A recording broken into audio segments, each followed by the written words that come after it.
Fred, nice to meet you. How are you doing today? I'm doing good. I think we've worked out the logistics and we found ourselves here on this beautiful tweed couch.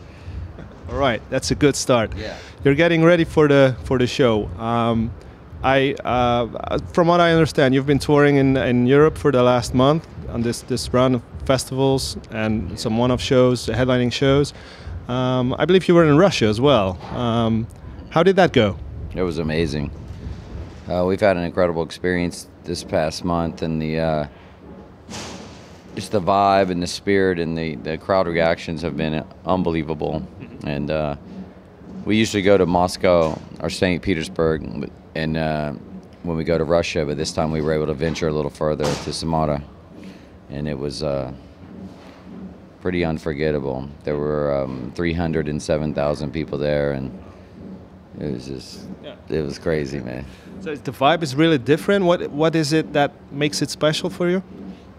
In Russia? Yeah, is it maybe the people aren't? I'm not sure. I'm not that spoiled. There's not that many big bands that have been there so far.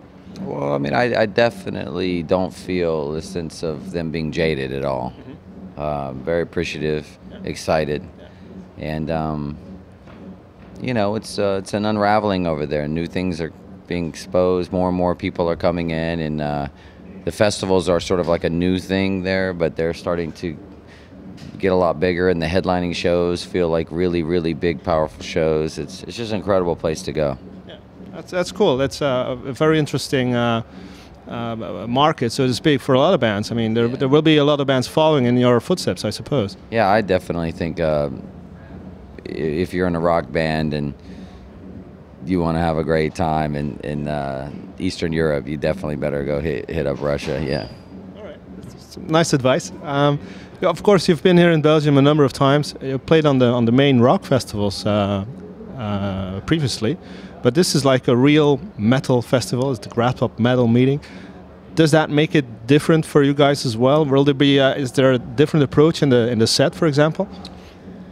No, we change the setup every night you know, we just feel the vibe of the day, and we don't know what it's going to be like, really, to tell you the truth. Limp Bizkit definitely feels like a sore thumb, you know, amongst the mix of people on the lineup. You think so? Yeah, but we always do. Okay. It's what we are, you know, and you know, it kind of works in an interesting way, and at least for us, we get to see a lot of cool bands and hang out with a lot of metalheads and do our thing. But you know, we're not really sure what it's going to be like once we step on stage. Yeah, I'm sure it's gonna be cool. And the crowd will be really responsive and open to it. I guess so. But it probably will be different, as you say. I was wondering, when you were a kid, when you were growing up, metal was part of your lifestyle, and you know, listening to metal when you grew up. What were like the bands that you listened to at the time, and that maybe some of those bands were here over the weekend as well?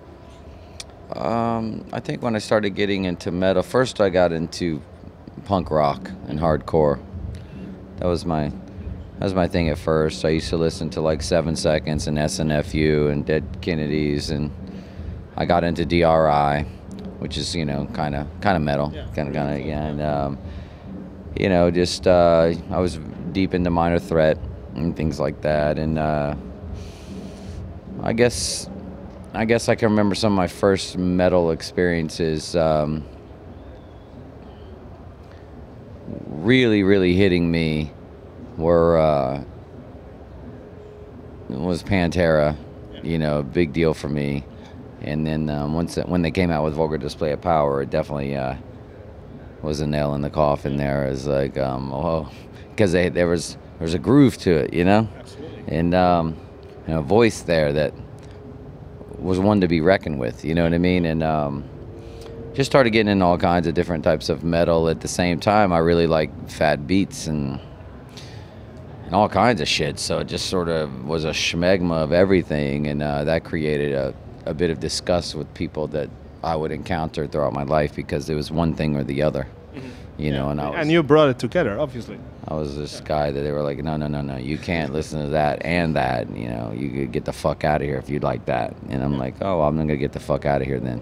And yeah, just all kinds of metal throughout the years. You know, I tend to go. These days, I'm liking, you know, things like, you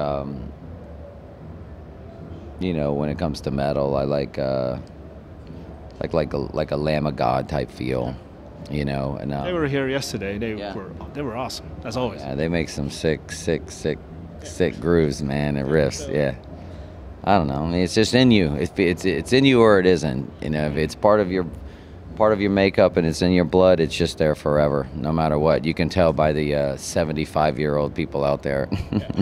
Totally. full Hessian metal rockers. True. Twisted Sister, is that something of your liking as well? This metal is very different. It was a big part of pop culture and television growing up and seeing them, you know, and I know the big songs from hearing it, but I've never owned a record or anything, and you know, I don't know much about them. Yeah. Well, I know they're not going to take it. Definitely, they're not gonna take it. They're on right before you, so that should be the perfect warm-up, I suppose, for the Limp Bizkit show. Yeah, it ought to be interesting for those Twisted Sister fans they're either gonna go. It's time to go. Are people camping here? Yeah, sure. Okay, they're either gonna go to their tents, go grab a beer after the Twisted Sister session. That Limp Bizkit thing comes on, and they start to hear that funky, crazy thing. What the fuck is this? That's what makes it interesting. I'd say stick around and have a party with us, you know, because we're like a party band. You know, we're just up there, you know, putting our heart into it and having some fun, you know. That's what it's about. All For right. us, that's what it's about, yeah. We're looking forward to that. Thank you very much. You're welcome, man. Thank you.